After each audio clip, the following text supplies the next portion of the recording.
Sebenarnya bambu cendani itu tanam sekali, panen seterusnya. Bambu cendani itu semakin kecil malah semakin mahal. Sekarang ini sudah 62 atau 61 hektaran karena banyak kegunaannya buat ganggang sapu, buat tralis, buat plafon ya juga bisa.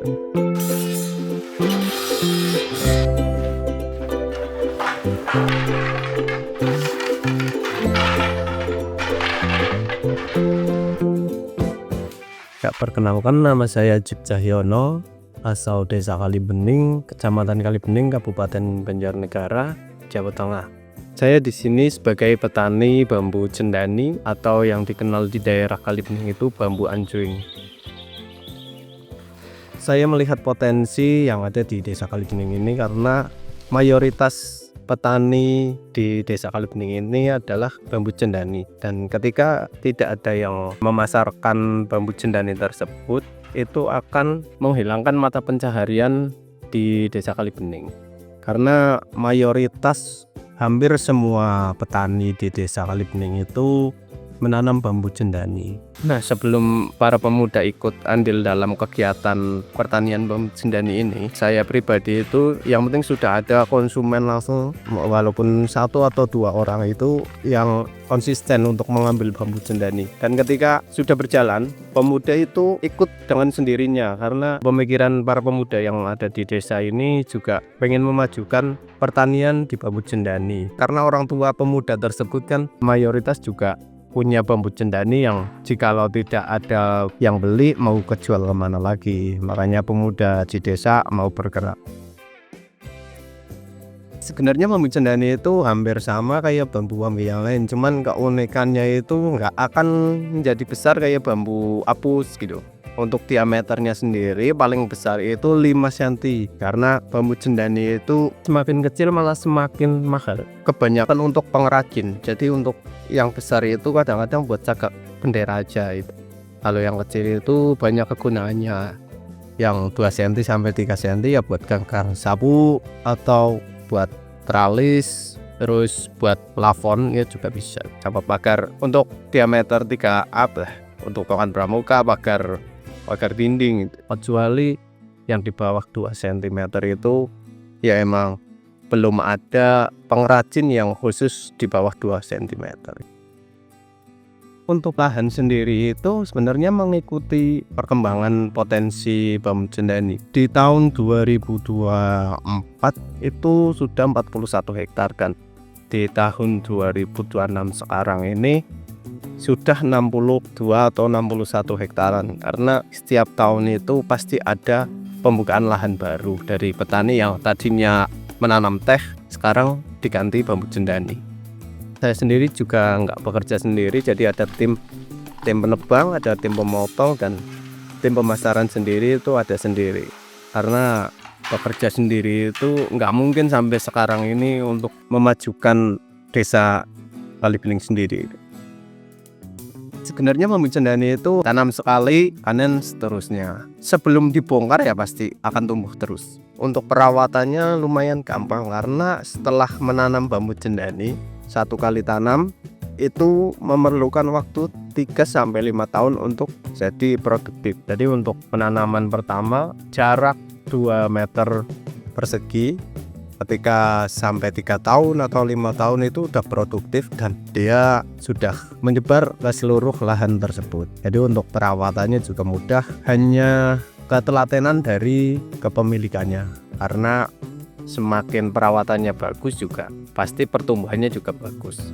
Kalau perawatan khusus tersendiri itu ya kita cuman memerlukan pupuk organik. Pupuk organik berupa kotoran sapi, kambing, atau ayam aja. Untuk panenan kita memilih bambu yang premium karena kita memilih konsisten dengan produk yang lebih unggul. Kalau sehari dari panen, 1 orang itu hampir 500 pieces per hari 1 orang. Dan kami bekerja sama dengan 15 orang, kemungkinan 500 kali 15 itu untuk per hari. Jadi kualitas terbaik itu bambu yang sudah berumur 1 tahun panenan. Jadi bambu 1 tahun itu dipilihin dengan kualitas yang tua. Untuk jenis 1 tahun itu warnanya sudah hijau agak kusam. Tapi ketika masih berumur 6 bulan itu masih hijau cerah. Jadi para penebang itu akan memilih bambu yang udah kusam warnanya. Jadi itu udah terbilang bambu yang lama, yang 1 tahun, walaupun akan mendekati. Untuk di Desa Kalibening sendiri, kami proses produksinya dari panen itu melalui proses pemotongan, yang kedua itu proses penyortiran, karena kebutuhan sapu itu ada grade A, B, C, dan lidi.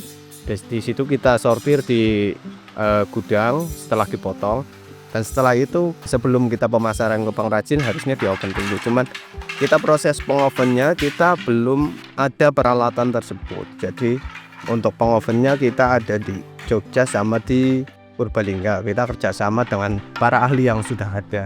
Jadi kemungkinan ya kedepannya mungkin kita akan memperkembangkan sistem oven tersebut, karena setelah di oven itu harga jual akan lebih tinggi. Setelah itu baru pengiriman ke pengrajin. Untuk proses pertama, kami para pemuda itu mencari konsumen dari pengrajin langsung itu melalui offline. Jadi kita survei dari kabupaten ke kabupaten yang lainnya, dan ketika kita sudah menemukan, kita mulai pemasaran offline dan online. Untuk pemasarannya sebenarnya kalau harga masih stabil, semoga saja ya nanti kedepannya lebih lancar. Untuk sekolah-sekolah tetap menggunakan bambu cendani untuk kegiatan pramuka. Jadi potensi untuk bambu cendani itu sendiri akan meningkat, dan untuk ekspor sendiri mungkin dalam keadaan sekarang ya masih lambat karena terjadinya perang global kan gitu. Dan untuk tahun-tahun yang lalu sih ekspor aman-aman saja, cuman untuk tahun ini ya lumayan menurun. Jadi kebutuhan dari bambu cendani menurun. Melihat potensi peluang kerja untuk masyarakat, karena zaman sekarang kan untuk nyari pekerjaan aja susah. Jadi kami untuk memanfaatkan lahan yang ada, terus potensi bambu yang kebutuhan yang lebih tinggi lagi, kita memanfaatkan sumber daya masyarakat yang ada. Jadi ketika anak-anak sekolah yang baru lulus mencari pekerjaan susah, nah kita rekrut. Ketika mereka menemukan yang lebih baik, ya silahkan. Tetapi ketika mereka sudah nggak ada kerjaan di luar sana, kita rekrut kembali, karena di Desa Kalibening adanya cuman bambu cendani untuk mayoritas pertaniannya. Jadi gimana caranya anak muda yang baru menginjak dewasa butuh pengalaman kerja, kita bimbing agar di Desa Kalibening sendiri itu nggak ada pengangguran, yang walaupun penghasilannya kecil tetap ada penghasilan.